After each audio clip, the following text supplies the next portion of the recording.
अब दो तस्वीरें एक बार फिर हम आपको दिखा रहे हैं। पहली तस्वीर एसआईआर पर संसद में जो गांधी प्रतिमा से मकर द्वार तक मार्च निकाला गया, जिसमें सभी विपक्षी बड़े नेता दिखाई दिए। तो दूसरी तस्वीर बिहार विधानसभा की आपको दिखाई रहे हैं, लेकिन लोकसभा 2 बजे तक के लिए स्थगित कर दी गई है क्योंकि जोरदार हंगामा हुआ। ओम बिरला कहते रहे कि अगर कोई मुद्दा है, कोई सवाल है, कहीं कोई दिक्कत है तो आप अपनी बात रखिए, हम सरकार से कहेंगे इस पर बात हो।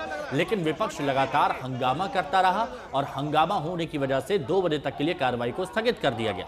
ये दो अलग अलग तस्वीरें आप देख रहे हैं। एसआईआर पर संसद के बाहर जिस तरीके से विरोध प्रदर्शन किया, वहां पर प्रियंका गांधी भी नजर आई। पूरे देश तक उनका मंशा है कि गरीबों को वोटिंग से निकाल देना, और वो खुद ये चाहते हैं कि एलाइट लोग ही वोट देना।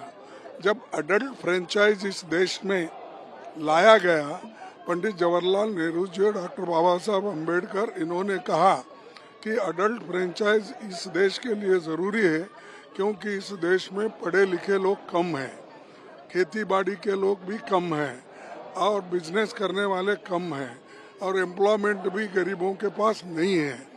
इसीलिए हमको किसी को डिनाई न करते हुए हम लोग उन सभी को पावर देना चाहिए।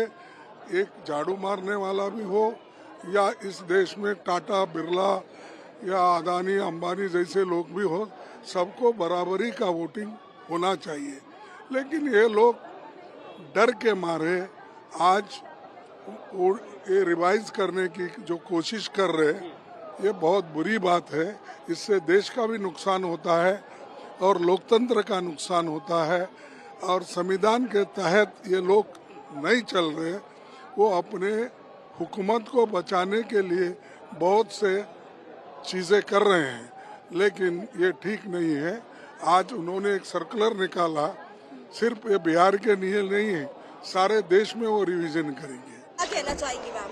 मैं समझती हूँ पूरा विपक्ष इस मुद्दे में एक साथ खड़ा है, क्योंकि कहीं ना कहीं हम देखने को मिल रहा है कि किस तरह इलेक्शन कमीशन मनमानी कर रहा है, क्योंकि सरकार के कहने पे चल रहा है।